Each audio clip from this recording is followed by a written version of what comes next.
Welcome everyone to Screams After Midnight. I am Peter and joined, as always, by Tim. Guten Tag. You realise that none of the languages in this film are German, right? Close enough. Close enough, yes. This is a horror movie podcast. We talk about horror films every week. This is a film called Yummy that we're going to be talking about today. It is the winner of a Patreon vote every month on patreon.com/MailFuzzTV. Our patrons at $5 and up get to vote on a movie. And Yummy was the victor. The vote in this case was all SHudder exclusives in the past few months that we thought, maybe one of somebody's been interested to check out. And Yummy, a horror comedy, a Belgian horror comedy, was the winner. I'll be honest, I can't tell the difference between Danish and Flemish, which is what the Belgian characters speak. So I don't know if it's Belgians going to Denmark or if it's people from Denmark going to Belgium, but there's actually mostly English because that's the sort of the shared language where they could both speak. So most of it's actually in English. There's only a few small sections where there's but it does mean there's a lot of accents though, which I thought was really weird. It was weird watching a movie set entirely in mainland Europe, but in English. It was kind of an odd experience. That's a surprise. But that's what we're going to talk about. This is a zombie movie set in a clinic, a sort of shady clinic for plastic surgery and things of the like. And a zombie outbreak happens, and it's about the main characters trying to get out, with a couple kind of at the center of the whole thing. So that is Yummy. We'll start spoiler free as we always do. We'll give you a warning before we get to spoilers. So Tim, how did you feel about Yummy? I was actually surprised because I kind of liked this a lot. I think when the trailer came out, we were like, all right, that looks like it might be okay, but I think we're a little hesitant. And I don't know, I guess maybe I was expecting something like a little cheesier, or maybe it would be, trying like too hard to be funny. And I know it gets billed as a comedy, and there are definitely like, jokes and stuff in it, but really I just think this is kind of like just a straight up zombie movie. And like one thing that I appreciate is, I feel like we don't get that much of these anymore. Like, we get a ton of zombie movies, but I feel like they're always so premise heavy. You know what I mean? Like, it always has to be like zombie strippers or something, or like zombies on a canoe or something. Like, I guess you could say like the gimmick of this is like, ooh, it's zombies in a hospital, but it's not really like, I mean, that's just like any zombie movie. It's people trapped in a place trying to, escape from zombies. And, I think it had like some pretty good gore, some like cool kills. It's a little sleazy at parts, but I think it, fits the tone it's going for. So I was actually surprised. I thought it was a pretty good time. It's a little sleazy at parts. The introduction to the main character is literally a group of random guys on the bus noticing her giant boobs and letting her know as best they could that she has nice big boobs and that they would like to fondle said big boobs. Yes, there's that. Yeah, and there's a lot of topless zombies, right? I mean, they're in a plastic surgery clinic, but there's a lot of topless zombies walking around. And but to be fair, we do see some dick in there. Yeah, not a real dick. I'm fairly confident that was a prosthetic. I don't know. for a number of reasons. Not just because the actor was shy, but because a lot of things had to happen to that dick. And yes. Trigger warning: if you don't like dick trauma, you might want to skip this one. I don't think anyone likes dick trauma. Dan Didio, maybe. That was a good joke. Unfortunately, Tim, only DC Comics fans will have gotten that joke. And even then, only the ones who actually kind of pay attention to the industry, not so much just people who read comics. Hey, I'm not mainstream, man. I got my jokes are niche. Everything about you is niche. You got a niche face. You got a niche hair. See, it sounds like you just have like a lisp and are saying nice. Yeah. I was kind of up and down with this one a little bit because I thought the intro was really solid. Like the opening like 15-20 minutes, I thought, it's doing a good job of setting up the characters. It's got some humor that's not too over the top. It's kind of set me up for the premise.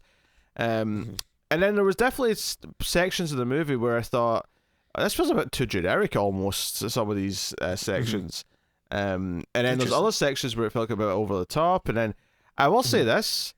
the ending surprised me. Like the last 5 minutes are definitely not where I saw it going in any way. Me neither. Yeah. I actually kind of not shocked to I gasped or anything like that way. Just in a sort of wait, this is how they're ending it? Really? Okay. I'll even say how I'd describe it because I feel like that would also spoil it. Yeah. But we'll get to that spoilers. But the ending did surprise me. I think overall, I think it's a solid enough watch. It's definitely I watched this in the early hours of the morning, lying on the couch. It was kind of the perfect mood and setting for it. It's by no means perfect, I don't think. I think it's a solid little zombie movie with its ups and downs, and it's 90 minutes. It doesn't overstay its welcome. But I also don't think it's going to be super. I mean, it's maybe more memorable because we've had so many bad zombie movies, but it's not going to be super memorable on its own terms. Oh sure, yeah. It's definitely not genre defining. This isn't the next Dawn of the Dead or Train to Busan or something like that. It's not breaking the mold or doing anything crazy. I just appreciate it for just just being just kind of having some solid zombie fun in it, having some good gore and special effects, a couple of fun kills. Certainly not perfect in any way, but I think maybe I was expecting a lot less and was kind of surprised at just like you said, it's kind of a nice just afternoon watch. Yeah. I mean, I said wee hours of the morning, but yeah. Yeah, but you get up at 3 in the afternoon. I mean, okay, fair point, but see, normally I would say I mean, come on, who's gonna watch something like this in the morning? But because of quarantine, I put the weirdest shit on when I'm working from home, and I'll be 8 o'clock. All right, let's watch Manhunter or something I mean, that's a stylish nighttime movie, Timmy. That's sure. That's your atmospheric city at night kind of feel too. You gotta watch that in the dark. Sure. But maybe Yummy's lighthearted enough that you can watch it. There's definitely some there was a moment actually where I thought they killed a relatively main character fairly early on, and it ended up not actually have happening. But there was kind of a weird beat where I was like, wait, did they just die? I mean, I'm assuming I'm thinking of the same person, and I kind of felt I was like, there's no way he's dead, especially because of the way he's kind of left. I feel all right, but there are definitely a couple of swerves in here, things that it does do some tropey things, but then it also does some stuff where I'm like, oh, okay, I wasn't expecting that, or oh, hey, I'm surprised that this person dies or this person lives. Yeah, there is some good gore. Some nice nasty stuff with zombies. Even the poster, one of the posters has the just the torso of the nurse or whoever it is. The intestines and all that. Yeah, I think that one was especially looked pretty good. Is just kind of this, upper half of a woman, and she's I don't know, has this kind of green bile or something coming out of her stomach that she kind of keeps scooping up and eating, and yeah, that's pretty nasty. There's a lot of decent violence scenes throughout the movie. There is one or two moments of bad CG. In particular, there's a moment where someone falls and hits the ground, and I felt that the cut in the CG in that scene was pretty iffy. It stuck out because I feel like even though I could tell there was some CG and some of the other violence here or there, I felt like it blended well enough with some practical effects as well that it never stuck out too badly or felt like a mismatch. So I feel like a lot of the close up effects and gore seem pretty good, but then I think occasionally when something was a distant in the distance, or maybe if there was a gunshot or something, you could tell it was CGI blood or something. So our main characters then, we have a couple of Allison and Michael who are going to this clinic. Allison's going because she wants breast reduction surgery. Her mum's also coming along just for random things. There was a bit of a lip job, maybe a bit of a tuck and other things. I don't know. She's getting the Peter special, as they call it.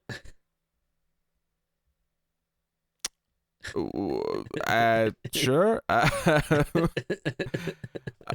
mean, I mean, I'm glad you said this was the Peter special and not the other guy with the dick later. That's so, true. so the I was actually, because one of the things I was curious if the actress they cast here in the main role, because obviously like they constantly draw attention to how big her boobs are, and there's characters react, and she's getting stares from everyone. She's getting too much attention, which is why she wants them reduced. I was curious if they cast an actress who just had really big boobs, or if they effectively stuffed their bra. So I did look up like a photo of her normally, just like, does she look, because they do look bulging, and I guess like that's the point, is that they've intentionally picked clothes that are going to really accentuate it. But I was curious, but no, they've given her some. I don't know, like prosthetics the right word, just like a CGI. It's that's CGI. I'm sure it's just a bra with padding. I do like, though, I felt like it didn't seem like as exploitive for her, like you said, like, yeah, you got like people making jokes and stuff about it, but like I don't know, I kept thinking like, you know, that there was gonna be like parts in the movie where like, I don't know, like a zombie rips her shirt off or something, like you know what I mean, like stuff like that. Like I like that, you know, her whole thing is like yeah, no, I don't like these. You know, they're a pain, they're like, you know, physically like it sucks having these, and yeah, that kind of thing. Yeah, of course, almost every character's reaction when they find out she's getting them reduced is like, oh, that's a shame, or Yeah. oh, what a waste. I think like like when the doctor is like giving his exam, he like recommends going up a size. Yeah. It's like, no, I want them reduced. Yeah. I want them to go down. It's like, oh yeah, we could do that. Yeah, that's Okay, easy. yeah. Just cut chunks out of it. That's easier than adding. But that's why they're there. But of course, Michael, along with Daniel, who's a character who's introduced there, who works there, end up accidentally releasing a zombie, a patient zero, in the basement, whilst everything's going on. Yeah, I do think that's like maybe one thing that the movie doesn't bring up enough, is the fact that like Michael caused all of this. Like, True, kind of his fault. True. Yeah, Michael did kind of cause it. Well, Michael's got this running thing where he's a bit of a klutz, almost to an extreme degree at certain points. Yeah. He's aggressively kind of a normal klutzy dude, which Yeah. is, you know, I guess kind of refreshing in the context. It definitely is where some of the comedy comes from. And sometimes it works really well, and sometimes it feels like it's a little bit like, this feels like it's out of a different movie. Why what was supposed to this be? But And I do feel like they set some stuff up for him that I feel like they maybe could have gone like further with. Like I like the idea of, yeah, he wanted to be a doctor, but he only went to school for a year, and he's like afraid of blood. It feels like, you know, there's more you could have done with it, and like it does kind of come into play, like, you know, throughout the movie, but like it's never like that like big a thing. Like I was expecting maybe like a bigger arc or something from him. yeah, you know, there's even a joke there where he says he's homophobic, and someone keeps pronouncing it homophobic. He's like, no, not homophobic, homophobic. To do little jabs like that. There's definitely like entire characters who are there almost purely for comic relief. Sure. And maybe where the movie feels maybe kind of at its most sleaziest. But I mean, a lot of it is kind of what you expect. It's characters like try to get through a building, blocking doors, try to figure out their best way to escape, because the ground floors, you know, swarmed, so they have to you know, try and go up to the roof, or they have to go to here, they have to do that. There's maybe a character who gets infected at one point and doesn't tell anyone, that kind of stuff. You know, just simple 101 zombie stuff, where there's someone who's a bit more villainous, who is kind of starting to look better than Michael is the sort of the main attraction for the lead. But ultimately we know not to trust them, and you know, it plays with a lot of similar beats. And this is kind of where I was talking about how there's definitely points where once the absurd comedy kind of dies down a little bit, it feels a little bit just, it's just kind of simple. Yeah, you know, I mean, generic feels harsh. I don't even mean it in a bad way necessarily. Sure. Just it's, you know, it's just doing typical zombie beats, and it's fine. It's watchable.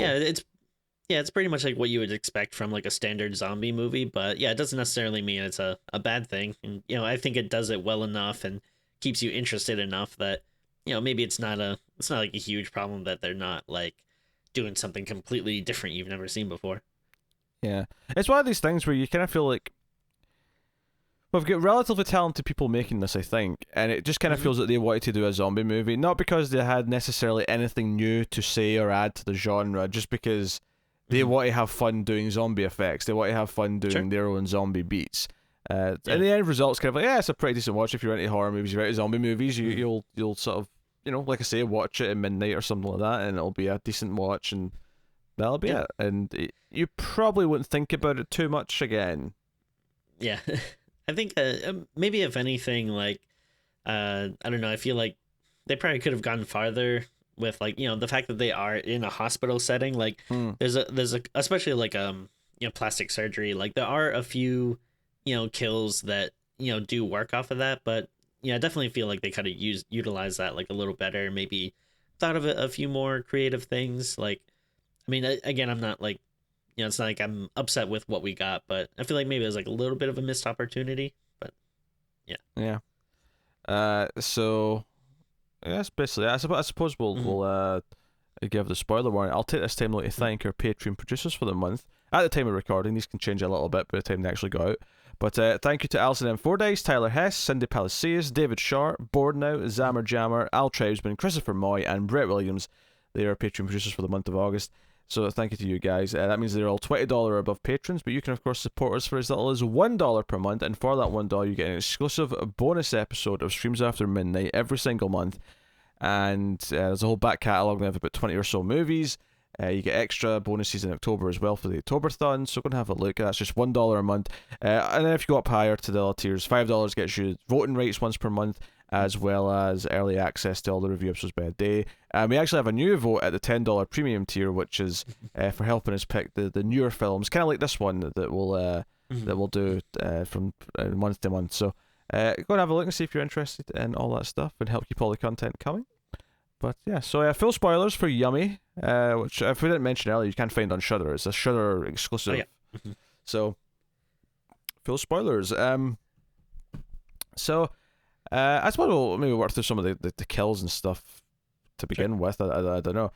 You mentioned using the setting for them, and the one that sticks out in my mind as using the setting is probably when Alison's being chased through the hospital. She ends up running into a room where they're draining the stomach of someone. Like, is it liposuction? Yeah, and we're seeing the liquid sort of like fill this pump. Yeah. But Alison, as she's running past, accidentally flips the switch, and it starts going back in. I would question why it would have the function of putting it back in necessarily, but true. We see the person who's like obviously unconscious on the table because they've been operated on, is that their body starts swelling, and it's swelling, it keeps cutting back to it. And we don't see it explode, which I thought we might, but it's still pretty effective though when Alison gets out and just a little window on the door gets covered.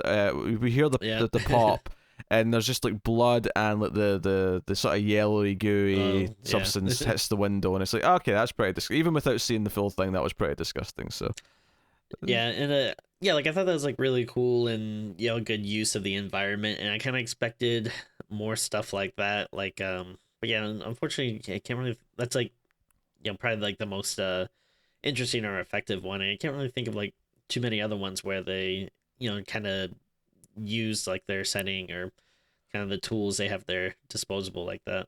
Yeah. The other big notable kind of sequence in terms of, I mean, we mentioned obviously the half zombie, the nurse with the intestines and stuff.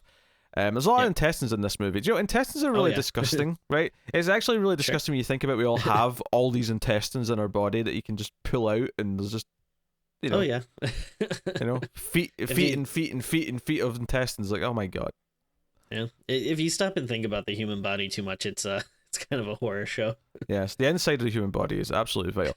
But, no, the other big thing, though, is that, so there's this overweight gentleman who's apparently a semi-celebrity. He's there in secret, and he's there getting his penis checked because he had penis enlargement surgery, which But I didn't even know this was a thing, to be honest.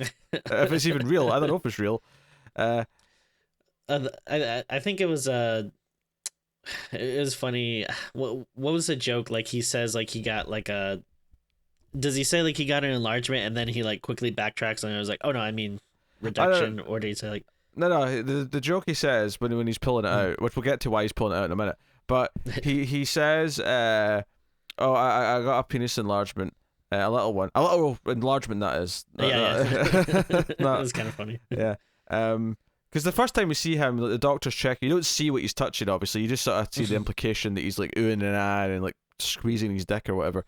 But the guy gets trapped in kind of like a sort of kitchen area with this young woman who's there for something. But I don't even know if they say what she's there for. I thought, I could be wrong. I thought she worked at the hospital, like she was a nurse or something. Oh, was she? I didn't get that. But yeah, maybe you're right. I mean, I could be wrong, but that's what I thought. But and they're sort of there, and she's kind of scared, and he's kind of consoling her. And there's nothing creepy about it, but it does have that kind of vibe where like, is this going to turn sexual? It feels like it's going somewhere. And it sort of does that thing where eventually she's like, I don't want to die a virgin, and looks at him, and he's all kind of like, oh yeah, it's best make best use of the time we have. And you know, she ends up with her top off, and so he does start, he whips it out, and it's all bandaged up. And she's like, what happens? Like, well, you know, and that's where the reduction joke or the enlargement joke comes in. And he's like, I'm not really supposed to use it yet, but for you, I'll try. And you know, we'll be gentle. But when we cut back to this scene, of course, and I'll be honest, I wasn't actually clear if they'd had sex or not, or if I wasn't sure when we cut back if this is after sex now, this other stuff happens, or if this is like no, he couldn't do it, and this is where we got to this stuff. My thought was that they did do it, but yeah, I don't know. It's not. Oh yeah, I don't think it was clear. I mean, not that it really matters. I'm not sure which is funnier, to be honest. But basically, he ends up like needing to clean it, which is why I was confused. I suppose if there was sex already or not, because I thought, is that why he's cleaning it, or is he cleaning it because he feels he needs to before he has sex? I wasn't sure. Yeah, I guess my thought was, yeah, they had sex, and so like afterwards he's cleaning it or whatever. But I mean, I guess it could go either way. Like, yeah, maybe he wants to clean it before, or yeah, not that you would necessarily feel the need to clean it beforehand usually, but in the context that he just had bandages on it, and like, I mean, we're getting to it. But anyway, so he's a bit of an idiot. So he does this to himself, right? He turns on a faucet, a tap, and he just immediately sticks his dick under the water, and then is screaming in pain because the water is boiling hot. And all I could think was, is there anyone on the planet, any man specifically? I mean, this could be applied to a woman as well if you're just talking about a different body part, admittedly. But any man on the planet, right? We all take our dicks very seriously. I like to think. Sure. Would you ever, without using your hand to test it first, stick your dick in something? I mean, in this context, definitely no. Like, I mean, maybe if you're at your own house, generally your temperatures of your faucets and stuff, sure, like, whatever. But yeah, you're in a strange location, like you just had dick surgery, so your dick is very sensitive and raw, which even like before all this stuff that happens, like I already was like grossed out at just the thought of like doing anything, like your dick is so sensitive that like anything you're gonna do, like even sex, like at a time when like, you know, things are very tender and you know what I mean? Like, it's like, even that was like kind of grossing me out, but and the water, like when it comes out, it's like a pretty strong like stream. It's not like, you know, a little, you know, dribble. So I think that right away, like you don't want to put something that's, you know, very sensitive under that kind of pressure. So obviously, you know, it works for the joke, so you suspend disbelief or whatever. But I mean, realistically, there's a lot going on there. Hell, even a soft running bit of water on a sensitive, you know, like because I was almost thinking about it as if it had a rash. Like if I have a rash, I don't really want to hit it with water. You know, it's sensitive, totally, it's gentle, and then if it's your dick, then it's kind of multiplied because that's especially sensitive. But then he's screaming in pain, so she grabs a fire extinguisher and sprays him with the fire extinguisher. I mean, we're skipping a part here because the water's really hot, so he he's like, oh, like, my dick is burned. So she gives him like some like cream. She's like, here, I think this works for burns. Of course. And then he starts spreading that on, and it's not really working. And they're like, oh, what is this stuff? I can't read it. So she lights a match so they can read it better. And of course, the match falls and lights his dick on fire. Quite right. And then she sprays him with the fire extinguisher. He's yelling, "Stop! Enough!" because she just keeps going for ages. And then eventually, he's just standing there. His entire crotch is like all sort of white and snowy looking because of the fire extinguisher. And then the tip of his dick just falls off. Last time I checked, a fire extinguisher did not have liquid nitrogen in it, so I'm not sure. So there's a lot of things that are tough to swallow here. And no sex jokes. Yes, and I realised what I said about sticky your dick in something. Look, the movie Teeth taught me even that. All right, even that. Yeah, no, it's like, there's a lot of stuff that like, I don't think most like really any of this would probably work this way. But again, hey Tim, if you're willing to test it out to see if the movie's accurate, then you're more than free to. Hey, we're not what's that show, Mythbusters? We're not about to test this. I just love the idea of Tim going, wife, can you go get a fire extinguisher? I want to test something. Test what, honey? I'm going to set my dick in fire and I want to see if the fire extinguisher will make it fall off. But I do think, I mean, like, I'm not above a good dick joke. Like, I do think, as implausible as all this is, I do think it is pretty funny. Like, it is enjoyable. And then I like that it basically just ends up with him, like, he's so distraught. Because it's completely frozen. Like, the tip, like, falls off, and he's just like, screw this. Which, like, by the way, before you get to the bit you're about to mention, he picks it up and puts it in his pocket. I just want to mention that part. It's like he runs out of the room where into all the zombies are, and I don't know, I guess, like, on the one hand he's screaming like, I need a doctor, so you could kind of look at it, he's so distraught and in a panic that he's not worried about safety and is just trying to find a doctor, but really I think he just doesn't want to live anymore. Yeah, he just wants to commit suicide. He's like, no, it's my dick's falling off, life is not worth living anymore, I'm just gonna go and die. I think, cause I was watching it with my wife, and I think I said like, oh, come on, like, how stupid are you that you're gonna run out into all those zombies? And my wife was just like, well, what does he have to live for? Yeah, she gets it. So obviously that's a big scene. There's also like a little monster that comes out of like a jar. We gotta talk about this. So it's like a little sort of weird reptile thing that's crawling around just randomly throughout the movie, and then eventually bites Michael in the ankle. And the entire purpose of it seems to really just be to give Michael a bite that might not actually be a zombie infection. Because I actually thought when he got bit, I was like, well, is that going to infect him with the zombie virus, or is this just a completely separate little experiment that has nothing to do with it, and therefore there's nothing to worry about? And the movie does use that, to be fair, because it becomes this thing, well, he's been bitten technically, but it wasn't a zombie that bit him, so should we assume he's going to turn into a zombie, blah, blah, blah, right?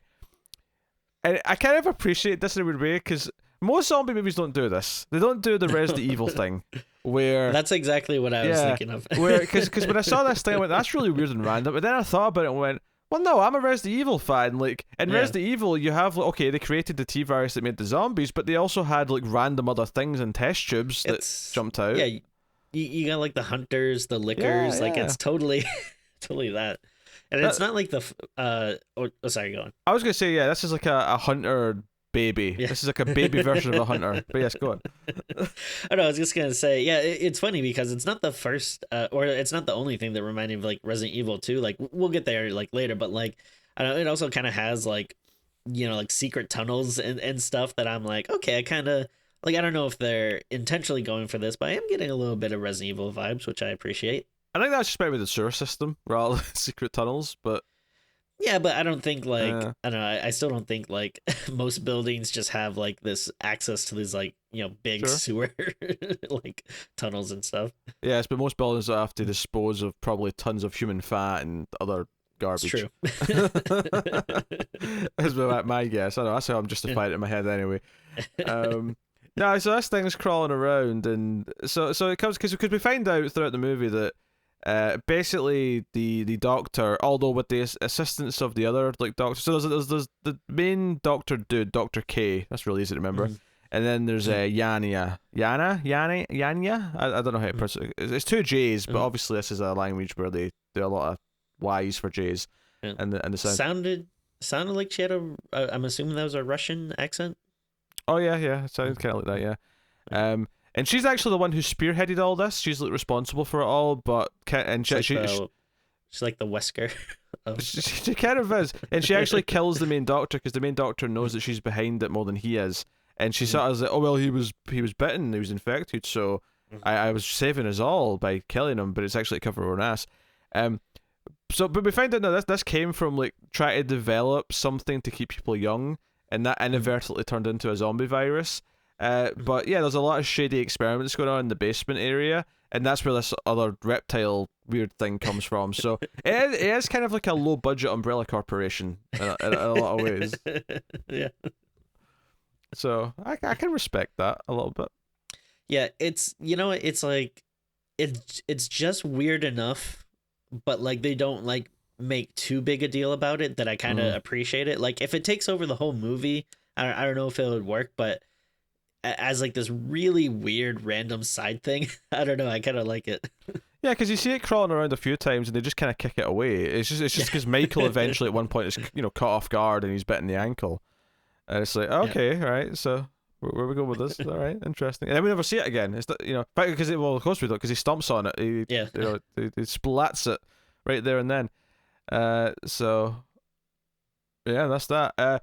So the mom actually gets bitten quite early on, and she slowly turns, and that's kind of like the realization of what's going on here, and like how dangerous and serious it all is. And Allison ultimately ends up killing her mom herself, because Michael's going to do it, but he kind of chickens out, and that's kind of, a lot of the plot of this movie is not only that is he a goofball. In fact, we'll probably start talking about his goofballness in a minute, but it's also that he's kind of emasculated repeatedly. By Sure. the ultimately villainous Daniel, who keeps kind of like he's there to console Allison when Michael looks a bit of like a dweeb because he couldn't kill the mom, or because he failed to like act in a certain moment or whatever. Although to be fair, so one of the big things is after they kill the mom, they're trying to like get out this back exit of this room because the front is getting swarmed with zombies, and there's this sort of metal door. And Michael tries to open it, and then Daniel, the sort of the villainous kind of like, and Daniel, it's worth mentioning, he's a bit of a junkie. He's been stealing meds from the hospital. He tries to open this door as well. So it felt a bit unfair to me that when so Michael, who otherwise is quite smart, right? He starts like basically making a small explosive because he knows how to do that with the stuff in the room to blow the door open. It's treating it like, oh, he's really smart, he's really inventive, and he knows what he's doing here. And then Allison just walks up and tries the door, and turns out it's a sliding door, and it just doesn't open the same way. But Daniel, the one who is there to make Michael look less masculine, also tried to open this door. So even though this works as kind of like a funny kind of like, oh, what a loser, what an idiot beat, I was still but Daniel went up after him and tried it as well. So I mean, he looks equally stupid, but. It's kind of a right thing through the movie because early on he gets his like shirt caught in the car. What do you call it? Hood? Door? Oh. The hood, yeah. Yeah. I was going to call it a bonnet because that's what it's called here, but Okay. but yes, the hood because he's fixing the engine, and it's just a small thing, right? Because I was like, okay, the setup is a little bit klutzy. I was not prepared though for the next time he's klutzy after this. Because it's when he's with Allison and there's a zombie attacking him, and he in the same scene he's hitting the zombie with like a pole or something, and he ends up like smashing like the fluorescent light tubes, because obviously it's just it's not like light bulbs in a house, it's these long light tubes that you get in these sort of buildings, and he hits it with the stick or the pole or whatever it is, and it actually like swings down and hits him in the back of the head. And I thought, okay, that was really kind of stupid and silly in a funny way. I wasn't complaining. But then he sticks the pole upwards again and electrocutes himself, and he's sort of standing there vibrating and being electrocuted. And I thought, this is really getting over the top with how stupid this guy is. And then, so he falls down from the electrocution, and then Allison kind of like, fights the zombie or whatever and deals with it. And in the middle of the struggle, it cuts to his head, like a close-up of his head, and there's like a pool of blood coming from the back of his head. And I'm like, they're making him look dead. Did he seriously, like, first of all, up until this point, he's felt like just equal as a main character as Allison has, if not more so, because he's the one we've been following around the hospital as she's been like being prepped for surgery. And like, this is how he goes out. He goes out in like one of the most kind of straightforward, klutzy, just like moments of stupidity. Now it does, obviously she goes off and runs away, and we get the liposuction stuff and all that, and then we sort of cut back to when he wakes up. But he does genuinely look dead for a little bit. There's like a and there's like a lot of blood coming out of his head. Like there's like, it's not like it's a little bit coming out. It's like a big pool. And for me, I thought that the fact that like we don't see any like zombies like descend upon his corpse or whatever, that kind of made me think that all right, he's probably gonna still like be alive. But it is kind of weird though that one zombie, like, he falls on the ground, and like that one zombie you think would instantly go up on top of him, but it actually just leaves the room chasing Allison, which is a little weird, but a little plot armor, I guess, just for the sake of where the story goes. But it is like a good through line though. I think that like he's like never able to kill anything. Like even in the beginning when they come across that dog in the road, he's gonna put out of his misery, and before he gets a chance to, the car runs it over. Oh yeah, I forgot to talk about this. So yeah, it's just after the opening with the bus with them all looking at Allison. They come across this dead dog, and like he's going to put it out of its misery, and just as he's about to do it, like another car runs over it. And the reason why I'm sort of describing this in detail is because it has this wonderfully over the top squirt. It gets squished as the car goes over it, and this blood just sprays on him, and then he immediately vomits. And it's a little over the top, the vomit, but it's not like, because I was a little bit worried it was going to go super goofy with the vomit, and it was actually just one burst of it, so it didn't feel too bad. But that's what sets up that he's got a fear of blood, is that this blood made him vomit. And they do play a moment later on where he has to do something kind of nasty involving blood to like save Allison. So this is kind of him getting over the fear of blood. It kind of underplays it though. Like she doesn't even kind of like, or not even her reaction. I felt like he should have hesitated because he's scared of blood and then did it anyway. He actually just does it without thinking about it, and it kind of felt like, I guess he lost his fear of blood. Like it should have been a more like, they should have played it up a bit more to seem more triumphant, or maybe give him that little bit of hesitation, so then it really plays up like his determination and his growth or whatever. But just make a moment out of it, and then immediately, because he has to cut off her fingers, because when they're in the tunnels, and basically the army outside have decided that no one's coming out of this building alive. We're just going to shoot everything just so this doesn't spread. Which, honestly, given how a zombie virus can spread, maybe not the worst idea. But her fingers are outside, like it's like a manhole cover, and she's pushed it up, and her fingers are out, and they roll a car on top of the manhole cover, completely just trapping her hand, and she's screaming in pain. And it's like so cruel. so not only does Michael have to cut off her fingers, he has to do it with his glass lens, like his glasses. He pops out his glasses lens, which, by the way, I've popped these out by accident before. They're not that sharp. The edges are not sharp. They're relatively blunt and just kind of so it's proper brutal. But he does like sort of go into action and sort of uses his 1 year of doctor training to like wrap up the wound, and he's like so fair enough. I mean, that's the other thing about the ending, is I felt the ending was especially cruel. Like, because the way everyone around them kept dying, the villainous like doctor lady and the villain Daniel, they kind of have like a sort of like a blackmail thing going on where he's like, hey, you're behind all this, and I'm going to expose it unless you pay me. So then she intentionally gets him bit by like luring him into a room where there's a zombie right next to the door, and he gets bit, so he kills her and then claims that the zombie did it. He's meanwhile, kind of getting closer to Allison, seems to be there and sort of manly for her in a way that Michael isn't. And the whole time we're like, okay, so they're really setting up this villain thing. He's getting away with so much that I basically just assumed that the movie was going to have a relatively happy ending for at least the main couple, where they were going to get out and be happy. Because we also know that Michael wanted to propose this weekend. He's got a ring on him that they keep kind of bringing up. And I felt especially bad for him, actually, where when he's in the tunnels and they realise he's been bit, he wants to like get the ring out and kind of propose because he thinks he might die. And he's like, I want to do this before I die. And I'll be like, Alison's kind of awful here, where she's like seriously in a sewer and then walks off mad at him. And I'm like, he thinks he's going to die. You throw him a bone for Jesus Christ. Yeah, like you don't necessarily have to like, 100% commit to anything. Like, I don't know. I feel like maybe like. I want to give her some credit and say that like her reaction is more like, not that like, this is bad timing, but more like, hey, come on, we got more important things to worry about. Like, let's try to survive first. But yeah, the way she comes off, it does seem pretty mean. Like, yeah, like you could easily just be like, yes, of course I love you, but let's worry about it later. Come on, let's go. Yeah. Oh, the ending's mean to both of them, but this did feel mean from her to him.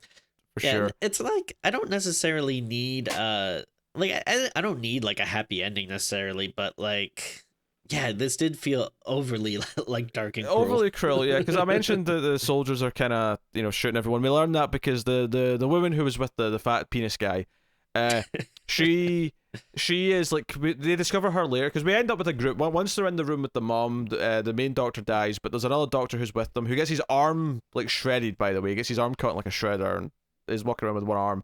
Yeah. But they so we get like a little band of survivors together. They make it to the roof to cross over, except the guy with one arm at this point ends up falling. This was the dodgy effect. I thought the effect of him landing on the ground looked quite rough. Yeah, it wasn't great. But then they come down the other building on the other side. I actually think it's the same building, just a different wing. But regardless, they're coming down the other side. And then when they get to the basement and they see like police and law enforcement outside, they're all happy. The young woman kind of is like, oh great, they're here, and she gets out the window and she's running towards them, and you can see what's coming here. They're going to shoot her. They're just going to, if not because they're evil or because they're just tactically saying, you know what, they're expendable. Anyone who's in there who's not a zombie yet is expendable to just keep everyone else safe. At the very least, they probably think she's a zombie the way she's just sort of running at them or whatever, and she gets killed. But yes, the ending. So basically, we know Daniel's been infected because he was infected intentionally by the evil doctor Yanya, and he's been hiding it though. So when they get to a manhole cover that's further away, that the army or whoever aren't like guarding, they prop up Allison, and then it's like, wait, well, only one of us can get out now because we have to give us a boost, get a boost up to the ladder. It doesn't go all the way down. And Daniel's like, well, you're infected. And it's like, he might be infected, but you're definitely infected. So I think he was even trying to make him seem like he was saying like, oh, you're not looking very good. Like you look kind of pale. And and basically, like, Michael fights off a zombie and actually like pulls out intestines. In fact, actually, I'll give credit for this scene. I've never seen this done before. Michael kills a zombie that's attacking him because because the zombie's stomach's kind of exposed and chest is exposed, right? It's open and you can see like the rib cage and stuff. He pulls out the zombie's own rib and stabs him in the head with it. That is badass. Maybe not a woman actually. I mean, cool. It's a zombie, whatever. And then I actually thought he's going to pull out a couple of ribs and like sort of climb up the walls using two ribs as like picks. Instead though, he started pulling out intestines and to use as a rope. Unfortunately though, he throws the intestines up to Daniel, and Daniel doesn't grab it. He just sort of looks down at him, and Michael looks up and you can see the bite mark, and he's like, "You're infected," and he realizes that he's been played and that Daniel's an evil scumbag. Daniel covers the manhole. He's with Allison. They get to Michael's car and they're driving away. Meanwhile, Michael's running away from some zombies that have been chasing them. Notably, the main one of which, the zombie at the front, is the zombie who, after he tried to blow up the door, he had to fight off this zombie that came for him, and he actually managed to sort of stick the explosive he made to her, which is obviously, Chekhov's explosive. It's going to come back up later. And sure enough, the end of the sewer stuff with him is that he is able to like sort of trigger the explosive, which he somehow survives. He ends up like coming out of this. I don't get it. I don't get that either. But he comes out like covered in mud from like just the explosion, I guess. And the other side of this, though, the darker side of this, is that Daniel tries to rape Allison. Like this gets kind of cruel. He's basically, I'm about to die. I'm about to turn into a zombie. I want one last bit of fun with those boobs before I go. And he tries to get on top of her. She like stabs him with a screwdriver. He does get. I mean, obviously, it makes. We already hate him anyway, but this makes you really hate him. So when she runs him, backs into him with the car as he's turned into a zombie, and then you see like both half of his body still sort of moving, and he's sort of sitting there, and then she splats him again. It's a really good gore effect. It looks good. It looks good when he's because he's up against like a cinder block, and the top half of his body's kind of still moving, and he's like, oh. If anything, you just wish he was alive to actually experience the pain. is the only complaint, I suppose. But yeah.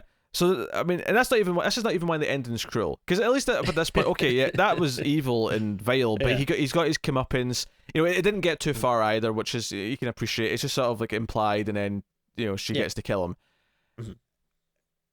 The actual ending, though, is that Michael's crawled out of this exit to the sewer, and he's sort of stumbling around covered in mud. Allison's driving down the road and basically sees him and thinks he's a zombie. Drives into him, and as he hits the windscreen, she can tell it's him, and gets startled, and then drives into a tree, and both of them are dead. And it's pretty like explicit as well, because when you get a close up of her face, like half of her face is kind of like sliced. It's kind of got this big sort of gnarly cut going down the middle of it, where she's hit her head on the steering wheel. And then Daniel's lying in the road, just dead. And the wedding ring, the engagement ring that he bought for her, just rolls down the road. It's not even like it stops on it in a somber moment where it sort of lands and then the camera sits there for like, 5-10 seconds, like really soaking in the sadness of it. It just basically lands and then cuts to black and a rock music starts playing. And I'm like, what? That's your ending? The two characters that we were kind of rooting for the whole time got out and they accidentally killed each other? Yeah, I don't really know what, like, is it trying to be like so like are they going for like a really like dark comedy, like it's kind of like so over the top and unexpected and cruel that it's like supposed to be funny or something? Like I don't know, again, I don't need like a picture perfect happy ending or anything, but like this did feel like a little bit too much. It was just a bit cruel. I did laugh though. I laughed at how dark and cruel it was, because when it cut to the credits, I just started laughing because I was like, "Whoa, that was something." They didn't give even one of them a happier ending. Just kind of weird. But I mean, Civilization doesn't look good for either, because we see a lot of zombies coming out of these other like manhole exits away from the army. So it seems like they're probably going to spread after this. Yeah, like my kind of question was like, is it supposed to be implied that like this explosion, because it looks like the explosion like blows a lot of the manhole covers like open, and then like these zombies start crawling out? I don't know if that's what happened, or if it's just like, I don't know, did these zombies just end up kind of finding these random ways to come out? That was why it was such a hard thing to swallow that Michael survived the explosion, because when you see like multiple manhole covers like down the street all going up, it's like, well, that explosion was quite big. Like, how the hell did he survive that? Because at first I thought, oh, maybe he'll survive because it's just a little thing. It's just, it's just enough to like push the thing back. Yeah. Maybe it'll knock him over too, but it's not going to actually do any damage because it's not meant to be a big like boom. But no, we see like all these manhole covers go flying up, and zombies are, all these muds flying up out of them and stuff. And I'm like, yeah, he has to be dead. No, he's not. He's stumbling around only to be killed by the love of his life before she then dies by crashing into a tree. And also, I feel like some people probably had to have already escaped beforehand, because there's just like Civilization is like pretty much already breaking down. Like she's driving past like people being attacked at gas stations and stuff. Like it seems like, okay, like this, maybe something else was going on earlier. Like someone escaped the hospital or through the manholes before or something, because it looks like stuff is already happening. Yeah.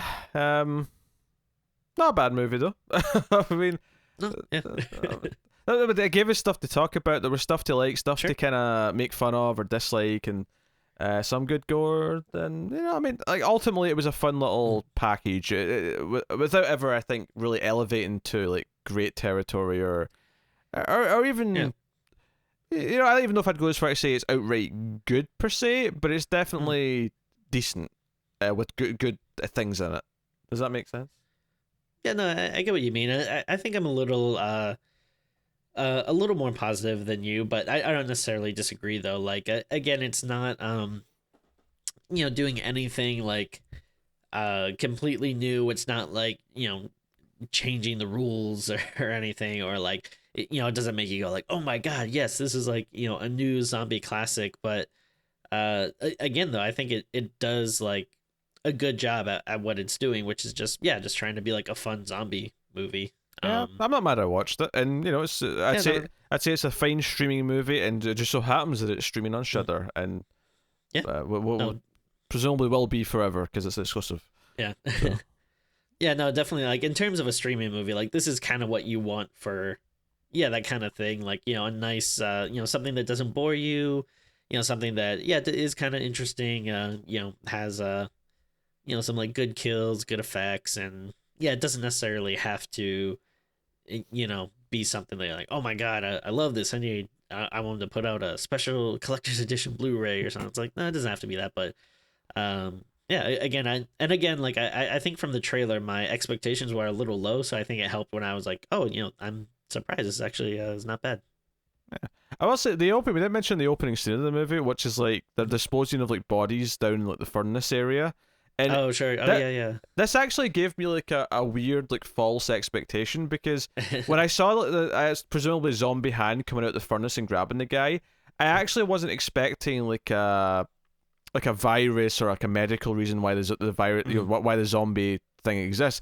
I was expecting it to be more demonic and like something, because it felt very, it was like an arm coming out of the fire furnace. It felt very like demonic, haunting, sure, sort of something like. But obviously the movie's not like that at all. But the opening kind of gave me that vibe, which was weird. But hey, no, it's not a bad watch. I suppose we're at the point where we're going to rate the movie then. So Tim, what are you giving Yummy?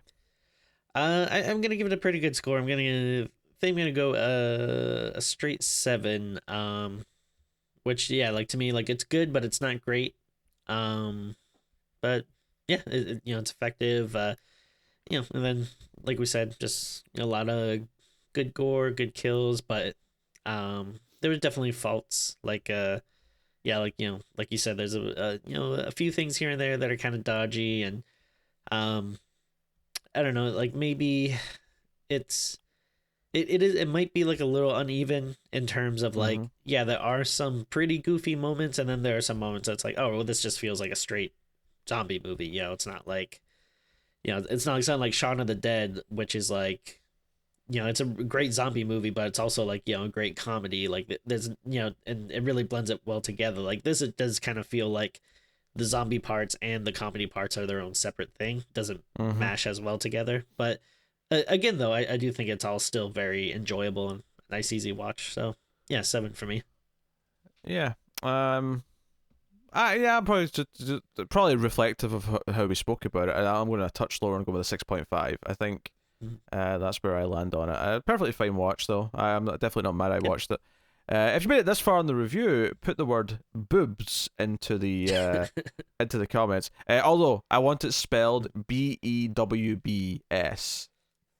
Okay. Boobs. All right. Partly because I'm worried that if people just type in boobs, that I'm going to have to like approve every comment, because YouTube is going to flag it as spam. So okay, makes sense. boobs. All right. Although most people tend to leave a comment with the word though, so at least it's not just just boobs on its own. True. But yes. So do that. I'm going to get Tim to pose for the thumbnail. So here we go. 3, 2, 1, pose. Is that your "I'm excited for some boobs" face, or? It's yummy. That's what you do when something's yummy. You you stick your tongue out, and go nom nom nom. Yum yum yum. Speak for yourself. Speak for yourself. So there you go. That is yummy. I will take this time actually. I'll do this maybe a couple of episodes that we're recording soon, just to explain the new vote we have on Patreon at the $10 tier, because I think it's notable and it's a little bit different. Basically, we're trying to cut down on just how many new movies we're doing. Not because we don't like discovering new films or whatever, but we don't spend enough time doing classics, and we don't spend enough time working through franchises and stuff. So instead of, because typically what we do now is we record probably a new movie at least once a week. Because we record two things a week, and at least one of them every week tends to be a new movie. We're trying to maybe cut that down to maybe like a couple a month as opposed to every week, just so we can do more variety. Because well, some of them end up being pretty solid like this one, and some are definitely worth talking about. There's definitely a lot of middling ones where, I don't think we needed to watch Lake of Death. We could have maybe have skipped that one. But so this is basically just a way for patrons to help kind of pick which ones we focus on. It's kind of a rolling vote where most of the losers will keep on the list and can still be voted for the following month. And so every month there'll be new additions based on what's coming out that month on VOD typically, and then we'll do at least the winner. Sometimes we might even do the top two if we feel like we should. But that doesn't mean that all new films will go into that vote either. Like there'll be some that we're just obviously going to do still. Like we're not going to put the new Halloween into this vote. That's just getting done. In fact, there's movies in the Octoberthon that are just getting done because I think they're interesting. But this is a way to sort of like filter through the rest, rather than feeling like we have to try and chase every new thing that's hitting VOD.